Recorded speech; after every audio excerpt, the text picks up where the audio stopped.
ওই রব ছাড়বে না।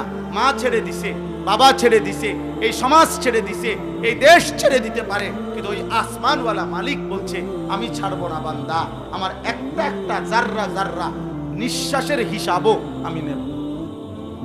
অতএব সর্বশেষ কথা হলো ইয়াকা না'বুদু ওয়া ইয়াকা নাস্তাঈন।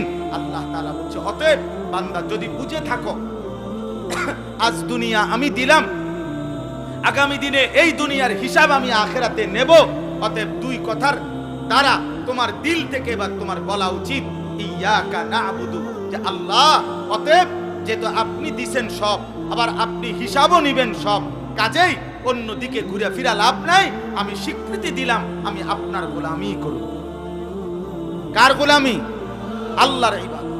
তবে ওয়া ইয়াকা নাস্তাঈন, আল্লাহ আপনার হুকুম মানব, আপনার গোলামি করব, তবে একটা আবদার শুধু মাওলা, আমি একটু সাহায্য প্রার্থনা করি আপনার কাছে, আমি দুর্বল মানুষ, আমারে আপনি সাহায্য করেন, আমারে আল্লাহ আপনি তৌফিক দিয়েন, আমি যেন সেজদা দিতে পারি, আমি যেন গোলামি করতে পারি, আমি যেন গুনাহ ছাড়তে পারি, আমি যেন হালাল পথে চলতে পারি, আমি যেন হারাম বর্জন করতে পারি, এই গুনাহ ভরা দুনিয়াতে আমি আপনার রাজি মর্জির উপরে যেন চলতে পারি, আপনার আমারে সাহায্য করবেন।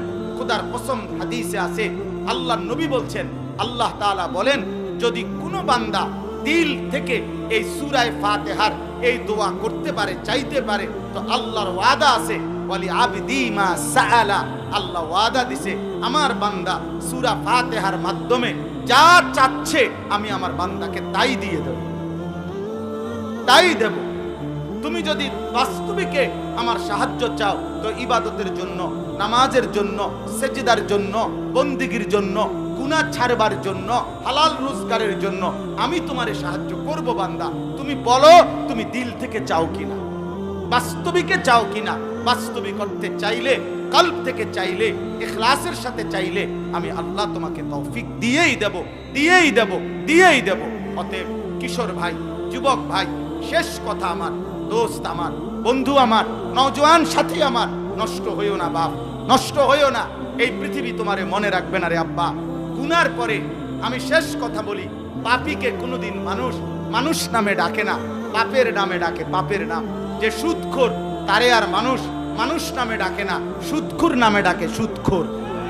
মানুষ বলে ঘুষখোরকে মানুষ আর মানুষ বলে না, বলে ঘুষখোর। মদখোরকে মানুষ আর মানুষ বলে না, বলে মদখোর, নেশাখোর, গাঁজাখোর, ফুট্টাখোর, বাবাখোর, ডাইলখোর, ইয়াবাখোর, হারামখোর। এজন্য জুয়ারিকে মানুষ আর মানুষ বলে না, জুয়ারি বলে। জিনাকার ব্যভিচারীকে মানুষ আর মানুষ বলে না, ব্যভিচারী বলে, জেনাকার বলে, লম্পট বলে, চরিত্রহীন বলে।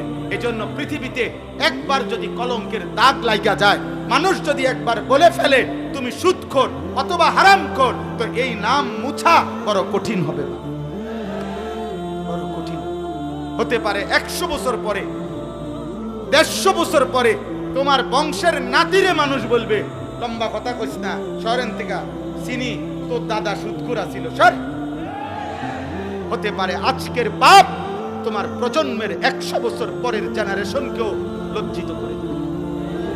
অতএব গুনাহ ছাড়ো আল্লাহ, নজর হেফাজত করো, আখলাক হেফাজত করো, তোমার জন্য তুমি করো, তোমার ভালো তুমি করো। নাফরমানের নাম থাকে না। কোন পাপীকে মানুষ শ্রদ্ধার সাথে, মহব্বতের সাথে উচ্চারণ করে না। আমি তো পরিষ্কার বলি, ফেরাউনের নাম এই পৃথিবীর কোন মানুষ ফেরাউন নামে কোন কুত্তার নামও রাখে না, কুত্তার নাম। নমরুদ নামে কোন কুত্তার নামও রাখে না, আবু জাহেল নামে কোন কুত্তার নামও রাখে না, কুত্তার। কিন্তু আবু বকর নামে কোটি মানুষ আছে, উমর নামে কোটি মানুষ আছে, উসমান নামে কোটি মানুষ আছে, আলী নামে কোটি মানুষ আছে, হাসান নামে কোটি মানুষ আছে, হুসাইন নামে কোটি মানুষ আছে। যে মালিককে রাজি করছে, মালিক বলে আমি জমিন ও আসমানে সর্বত্র তোমার নাম উঁচা করে দেব, উঁচা করে দেব। এজন্য আল্লাহ তাআলা আমাদের সকলকে ঈমান আমলের দৌলত দান করেন। উলামায়ে কেরাম আরো বয়ান করবেন, এই ধারাবাহিক বয়ান প্রত্যেকে শুনতে থাকেন। আল্লাহর ওয়াস্তে কেউ উঠাউঠি না করে সবাই মহব্বতের সাথে বাকি বয়ানগুলো শুনে এরপরে দোয়া করে এরপরে যাওয়ার চেষ্টা করেন। নওজোয়ান ভাই, আমাকে আমার গাড়ির কাছে যাইতে হবে, আমি আরো দূরে যাইতে হবে। আমি হাত জোর করে বলি, আমারে কেউ মুসাফার জন্য ঠেলাঠেলি ধাক্কাধাক্কি করে